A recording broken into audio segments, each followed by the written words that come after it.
নাহমাদুহু ওয়া নুসাল্লি আলা রাসূলিহিল কারীম আম্মা বা'দ। গান বাজনা ও বাদ্যযন্ত্রের প্রতি আগ্রহী ব্যক্তি গান বাজনা ও বাদ্যযন্ত্রের প্রতি আগ্রহী ব্যক্তির শাস্তি খুব অপমানজনক, যেহেতু এসব কাজের ভালো মন্দ স্বাদ চোখ ও কানের মাধ্যমে গ্রহণ করা হয়। সেহেতু আল্লাহ তাআলা এমন শাস্তি নির্ধারণ করেছেন যা অত্যন্ত কষ্টদায়ক এবং বড় অপমানজনক।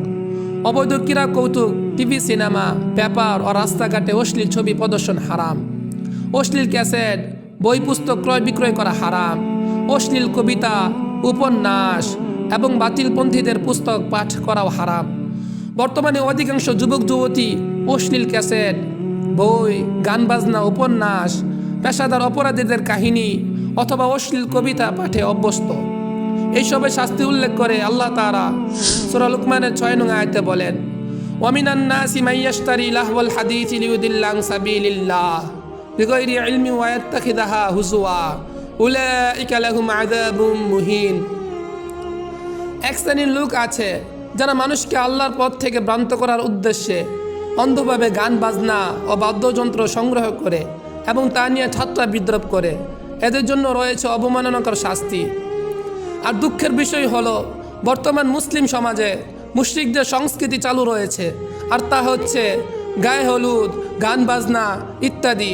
আল্লাহর কসম, যতক্ষণ না আমরা এগুলো পরিত্যাগ না করব, আর এমতো অবস্থায় আমরা যদি মারা যাই, তাহলে আমাদের অবস্থাটা কেমন ভয়ানক হবে, এই সম্পর্কে আমাদের চিন্তা ফিকির করা উচিত। সহিহ বুখারীতে এসেছে, রাসূলুল্লাহ সাল্লাল্লাহু আলাইহি সাল্লাম বলেছেন, লা ইয়াকুনান্না মিন উম্মতি আকওয়ামুন ইস্তাহিল্লুনাল হিরা ওয়াল হারিরা ওয়াল খামরা ওয়াল মাআজিফা। আমার পরে এমন কিছু লোক আসবে যারা জিনা, ব্যভিচার, রেশমি কাপড়, নেশাদার দ্রব্য ও গান বাজনা বাদ্যযন্ত্রকে হালাল মনে করবে। মিশকাত শরীফে এসেছে, ইবনে আব্বাস রাদিয়াল্লাহু তাআলা আনহু বলেন, রাসূলুল্লাহ সাল্লাল্লাহু আলাইহি সাল্লাম বলেছেন, নিশ্চয়ই আল্লাহ তাআলা মদ, জুয়া ও সব ধরনের বাদ্যযন্ত্র হারাম করেছেন। মিশকাত শরীফে এসেছে, আবু উমামা রাদিয়াল্লাহু তাআলা আনহু বলেন, রাসূলুল্লাহ সাল্লাল্লাহু আলাইহি সাল্লাম বলেছেন, লা তাবিউল কাইনাত ওয়া লা তাশতারুহুন্না ওয়া লা তুআল্লিমুহুন্না ওয়া সামানুহুন্না হারাম।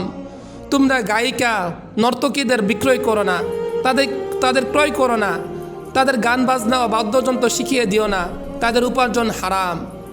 অত্র হাদিসে গান বাজনার যে কোনো মাধ্যম হারাম করা হয়েছে। কাদের সিনেমা, যাত্রা, ভিসিডি, থিয়েটার আরও যত মাধ্যম আছে সবগুলির ব্যবসা হারাম। নাফে রাদিয়াল্লাহু তাআলা আনহু বলেন, একদা ইবনে উমর রাদিয়াল্লাহু তাআলা আনহু বাদ্যযন্ত্রের শব্দ শুনতে পেলে তিনি তার 2 কানে 2 আঙ্গুল ঢুকিয়ে রাস্তা হতে সরে গেলেন। তারপর তিনি আমাকে বললেন, হে নাফে, তুমি কিছু শুনতে পাচ্ছ কি? আমি বললাম, না।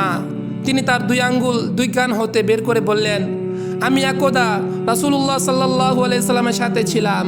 তিনি বাদ্যযন্ত্রের শব্দ শুনে কানে আঙ্গুল ঢুকিয়ে রাস্তা হতে সরে গিয়েছিলেন এবং আমাকে এভাবে জিজ্ঞাসা করেছিলেন যেভাবে আজ তোমাকে আমি জিজ্ঞাসা করলাম।